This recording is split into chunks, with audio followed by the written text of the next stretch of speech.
প্রিয় দর্শক, কেমন আছেন সবাই? আশা করি সবাই ভালো আছেন। অনেকের ধারণা বাতের সমস্যা কেবল বয়স্কদের হয়। আসলে তা নয়। এই সমস্যা হতে পারে যে কোনো বয়সেই।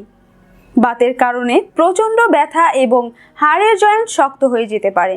সুস্থ থাকার জন্য আমরা প্রতিদিন কি খাচ্ছি সেদিকে খেয়াল রাখা সবচেয়ে গুরুত্বপূর্ণ। এমন কিছু খাবার রয়েছে যেগুলো খেলে বাতের সমস্যা আরও বেড়ে যেতে পারে। সেসব খাবার সম্পর্কে জেনে রাখা এবং সেগুলো এড়িয়ে চলা জরুরি। এতে বাতের সমস্যা এড়ানো সম্ভব হবে। তো চলুন দর্শক, আর দেরি না করে এখন জেনে নেই এমনই কিছু খাবার সম্পর্কে। প্রক্রিয়াজাত খাবার। বাতের ব্যথা বাড়িয়ে দিতে পারে প্রক্রিয়াজাত খাবার। হতে পারে তা can food, break food, frozen food, fast food কিংবা প্যাকেটজাত স্ন্যাক্স। এসব খাবার তৈরিতে যে কোনো ধরনের উপকরণ ব্যবহার করা হয়, সেগুলো বাতের ব্যথা বৃদ্ধিতে সাহায্য করে। প্রক্রিয়াজাত খাবারে থাকে প্রচুর লবণ, চিনি ও ফ্যাট। এসবই প্রদাহ বাড়িয়ে দিতে কাজ করে। এছাড়াও অতিরিক্ত লবণ খাবার কারণে বাড়তে পারে স্থূলতা, কমে যেতে পারে ইনসুলিনের উৎপাদন, আর এগুলো বাতের ব্যথাকে আরও প্রবাহিত করে। তাই প্রক্রিয়াজাত খাবার যতটা সম্ভব এড়িয়ে চলুন।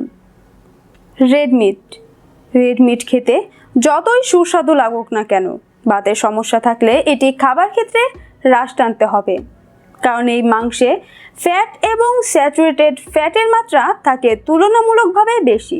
বিভিন্ন গবেষণায় প্রমাণিত অতিরিক্ত রেড মিট খেলে তা প্রদাহের মাত্রা বাড়িয়ে দেয়। এর ফলে জয়েন্টের ফোলাভাব এবং বাতের ব্যথা আরও বেড়ে যায়।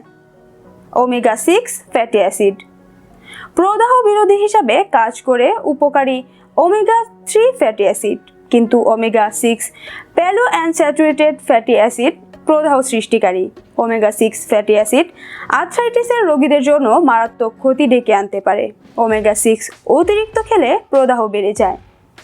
সয়াবিন, বাদাম, মাংস, ভুট্টা, সূর্যমুখী তেল ইত্যাদি ওমেগা 6 ফ্যাটি অ্যাসিড থাকে। লবণ। আমাদের শরীরের জন্য লবণ হলো গুরুত্বপূর্ণ খনিজ, তবে এটি বেশি খাওয়ায় কখনো উপকার হয় না। বিভিন্ন গবেষণায় দেখা গেছে যেসব খাবারে লবণ বেশি থাকে সেগুলো বাতের ব্যথা বাড়িয়ে তুলতে পারে। তাই বাতের সমস্যা এড়াতে অতিরিক্ত লবণ খাওয়ার অভ্যাস বাদ দিতে হবে। চিনিযুক্ত পানি। তৃষ্ণা মেটাতে নানান ধরনের পানীয় আমরা পান করে থাকি, কিন্তু সব পানীয় শরীরের জন্য উপকারী নয়। কোল্ড ড্রিঙ্কস, ফলের রস, চিনিযুক্ত চা এবং অন্যান্য মিষ্টিযুক্ত পানীয়গুলোতে প্রচুর চিনি থাকে। বিভিন্ন গবেষণায় প্রমাণিত হয়েছে যে চিনিযুক্ত পানীয় দাঁতের ব্যথা বাড়াতে কাজ করে। তাই দাঁতের ব্যথা থেকে বাঁচতে চাইলে চিনিযুক্ত পানীয় পান করার অভ্যাস কমাতে হবে। ভাজা পোড়া। যাদের বাতের সমস্যা রয়েছে তাদের ভাজা পোড়া জাতীয় খাবার এড়িয়ে চলা উত্তম। এই ধরনের খাবারে স্যাচুরেটেড ফ্যাটি অ্যাসিড এবং ওমেগা 6 ফ্যাটি অ্যাসিডের মাত্রা থাকে অনেক বেশি। এই দুই ফ্যাটি অ্যাসিডের প্রদাহ বাড়ানোর পাশাপাশি বাতের ব্যথাও বাড়িয়ে দেবে। গ্লুটেনযুক্ত খাবার। গ্লুটেন হচ্ছে একগুচ্ছ প্রোটিন যা ময়দা, বার্লি, রাই ইত্যাদিতে বিদ্যমান। কিছু গবেষণায় দেখা গেছে গ্লুটেনযুক্ত খাবার খেলে প্রদাহ বৃদ্ধি পায়। গবেষণায় আরও দেখা গেছে যাদের সিলিয়াক ডিজিজ আছে তাদের বাত হবার সম্ভাবনা অনেক বেশি। অপরদিকে যাদের রিউমাটয়েড আর্থ্রাইটিস আছে তাদের সিলিয়াক ডিজিজে আক্রান্ত হবার সম্ভাবনা বেশি।